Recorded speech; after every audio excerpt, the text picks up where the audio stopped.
Hello everyone, स्वागत है आप सभी का मेरी क्लास में। आज की क्लास में हम पॉलिटी से संबंधित टॉपिक को पढ़ेंगे।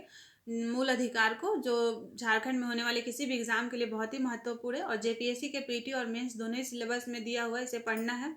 तो भारत के संविधान के द्वारा भारत के नागरिकों को 7 प्रकार के अधिकार दिए गए थे जब मूल संविधान का निर्माण हुआ था, जिसमें था समता का अधिकार, स्वतंत्रता का अधिकार, शोषण के विरुद्ध अधिकार, धर्म की स्वतंत्रता का अधिकार, सांस्कृतिक और शिक्षा संबंधी अधिकार, संपत्ति का अधिकार और संवैधानिक उपचारों का अधिकार। ये 7 प्रकार के अधिकार दिए गए थे मूल अधिकार में।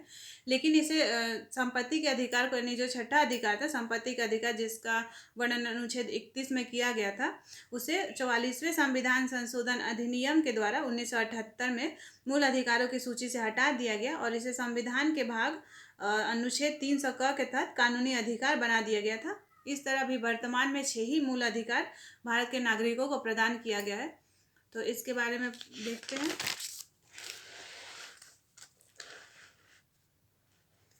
मूल अधिकारों का तात्पर्य राजनीतिक लोकतंत्र के आदर्शों की उन्नति से है। ये अधिकार देश में व्यवस्था बनाए रखने एवं राज्य के कठोर नियमों के खिलाफ नागरिकों की आज़ादी की सुरक्षा प्रदान करते हैं। मूल अधिकार कार्यपालिका और विधायिका के मनमाने ढंग से लागू किए गए कानूनों पर प्रतिबंध लगाते हैं और संक्षेप में कहें तो इसका उद्देश्य कानून की सरकार बनाना है, न कि व्यक्तियों की। ये मूल इसलिए भी है क्योंकि ये व्यक्ति के चहुमुखी विकास, यानी भौतिक, बौद्धिक, नैतिक एवं आध्यात्मिक विकास के लिए ये बहुत ही आवश्यक है। जो 7 मूल अधिकार प्रदान किए गए थे मूल संविधान में, जिनका वर्णन है, जिसमें था पहला समता का अधिकार। और इस अधिकार में ये प्रावधान है कि कानून के समक्ष सभी नागरिक समान हैं और इसमें सभी नागरिकों के हितों की सुरक्षित किया जाएगा इस अनुच्छेद के द्वारा।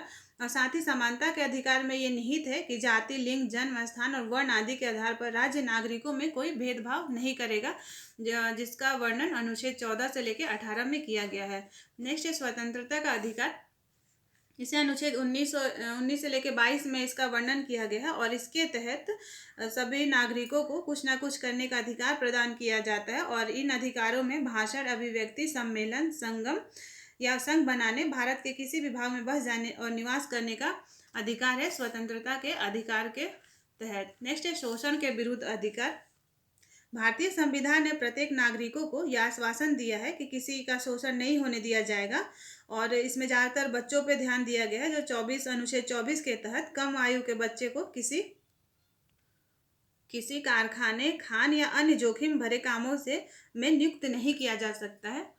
और धर्म की स्वतंत्रता का अधिकार, जिसका वर्णन अनुच्छेद 25 से लेकर 28 में किया गया है और इसके तहत हमारे संविधान ने भारत के सभी नागरिकों को धर्म की स्वतंत्रता प्रदान की है और इसके तहत किसी भी व्यक्ति को किसी धर्म को मानने, आचरण करने तथा प्रचार करने का बराबर हक दिया जाता है।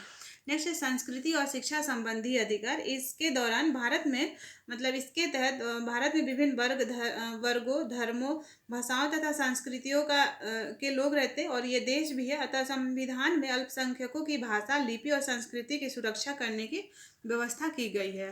नेक्स्ट है संपत्ति का अधिकार, जिससे अनुच्छेद 31 में इसका वर्णन किया गया था, लेकिन इसे 44वें संविधान संशोधन अधिनियम 1978 के द्वारा मूल अधिकारों की सूची से हटा दिया गया था। नेक्स्ट है संवैधानिक उपचारों का अधिकार, जिसका वर्णन अनुच्छेद 32 में किया गया है और नागरिकों के मौलिक अधिकारों की रक्षा के उद्देश्य से भारतीय संविधान ने नागरिकों को एक विशेष अधिकार प्रदान किया है। और अगर किसी भी नागरिक को, भारत के कोई भी नागरिक को, उसके हितों की अगर रक्षा करने के लिए अगर कोई हानि पहुंचती है तो वो अपना उच्चतम न्यायालय या उच्च न्यायालय में जाके अपना संवैधानिक उपचार प्राप्त करने के लिए उच्चतम न्यायालय या फिर उच्च न्यायालय की शरण ले सकते हैं। इस प्रकार उच्चतम न्यायालय या उच्च न्यायालय के द्वारा 5 प्रकार के लेख जारी किए जाते हैं, जिसमें बंदी प्रत्यक्षीकरण, परमादेश, प्रतिषेध, अधिकार परीक्षा तथा उत्प्रेक्षण जारी किया जा सकता है उनके अधिकारों की हितों की रक्षा करने के लिए। अब हम इससे संबंधित महत्वपूर्ण प्रश्नों को देखते हैं। मौलिक अधिकार संविधान के किस भाग में वर्णित है? तो ये संविधान के भाग 3 में इसका वर्णन किया गया है। नेक्स्ट है मूल अधिकारों को सर्वप्रथम किस देश में संवैधानिक मान्यता प्राप्त की गई है? तो संयुक्त राज्य अमेरिका में। और हमारा जो मूल अधिकार है वो संयुक्त राज्य अमेरिका से ही, संविधान के अमेरिका से ही से लिया गया है। नेक्स्ट है भारतीय नागरिकों के मौलिक अधिकारों का वर्णन कितने अनुच्छेद में है? तो ये 12 से लेकर 35 तक अनुच्छेद में है और ये टोटल 24 अनुच्छेद है। नेक्स्ट है मूल अधिकार मूल कहलाते हैं क्योंकि वह है मानव के प्राकृतिक और अप्रतिदेय अधिकार। नेक्स्ट है मूल संविधान में कितने मौलिक अधिकार थे? यानी 7 थे, लेकिन वर्तमान में अभी 6 ही मौलिक अधिकार बचे हुए हैं। नेक्स्ट है मौलिक अधिकारों को लागू करने का दायित्व किसके पास है? तो उच्चतम न्यायालय और उच्च न्यायालय के पास इसको लागू करने का दायित्व है। नेक्स्ट है मौलिक अधिकारों का निलंबन कौन कर सकता है? तो राष्ट्रपति के द्वारा मौलिक अधिकारों का निलंबन किया जा सकता है। नेक्स्ट है संविधान में उद्घोषित मौलिक अधिकारों में संशोधन किया जा सकता है, तो ये संसद के द्वारा ही सिर्फ संशोधन किया जा सकता है। नेक्स्ट है भारतीय संविधान के अंतर्गत मूल अधिकारों का संरक्षक कौन है? तो न्यायपालिका, जिसमें संवैधानिक उपचारों का अधिकार के तहत न्यायपालिका किसी भी व्यक्ति के या फिर नागरिक के मूल अधिकारों का रक्षा कर सकता है। नेक्स्ट है विधि के सामने समानता का अधिकार है, यानी ये नागरिक अधिकार है। नेक्स्ट है भारतीय संविधान का कौन सा अनुच्छेद छुआछूत उन्मूलन से संबंधित है, यानी अस्पृश्यता निषेध से संबंधित है? तो वह अनुच्छेद 17 में इसका वर्णन किया गया है। नेक्स्ट है समानता का अधिकार भारतीयों के लिए सुनिश्चित करता है, तो भारतीयों के लिए धार्मिक समानता, सामाजिक समानता और आर्थिक समानता, ये सभी समानताओं को भारत का संविधान समानता के अधिकार में इसका वर्णन किया गया और उसको सुनिश्चित करता है। नेक्स्ट है 1995 में पारित अस्पृश्यता अपराध अधिनियम को वर्तमान में किस नाम से जाना जाता है? तो इसे सिविल अधिकार संरक्षण अधिनियम के नाम से जाना जाता है। नेक्स्ट है भारत का संविधान अस्पष्टता प्रेस की स्वतंत्रता से संबंधित है, इसका वर्णन किस अनुच्छेद में किया गया? तो 19 में इसका वर्णन किया गया है। नेक्स्ट है स्वतंत्रता का अधिकार संविधान के किन अनुच्छेद में वर्णित है? तो 19 से लेकर 22 तक के अनुच्छेद में स्वतंत्रता का अधिकार का वर्णन किया गया है। नेक्स्ट है भारतीय संविधान का कौन सा अनुच्छेद व्यक्ति के विदेश यात्रा के अधिकार को संरक्षण प्रदान करता है? तो अनुच्छेद 21 के तहत इसमें व्यक्तियों के विदेश यात्रा के अधिकार को संरक्षण प्रदान किया जाता है। नेक्स्ट है मौलिक अधिकारों के अंतर्गत कौन सा अनुच्छेद बच्चों के शोषण से संबंधित है? तो अनुच्छेद 24 में ऐसा उपबंध किया गया है कि किसी भी 14 साल से छोटे बच्चे को किसी भी कल कारखानों में काम नहीं दिया जाएगा और उनका शोषण नहीं किया जा सकता है।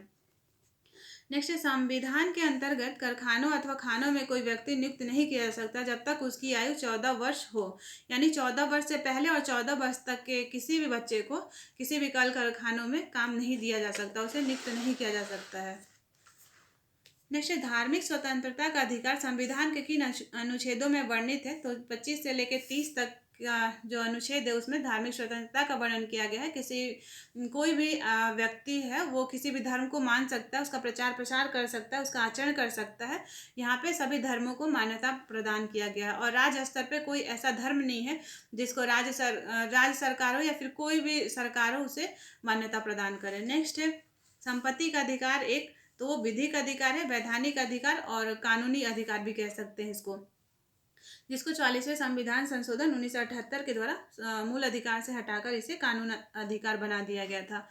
नेक्स्ट संपत्ति के मूल अधिकार को किस संवैधानिक संशोधन द्वारा समाप्त किया गया? तो इसे 44वें संविधान संशोधन 1978 में संशोधन करके इसे समाप्त कर दिया गया था।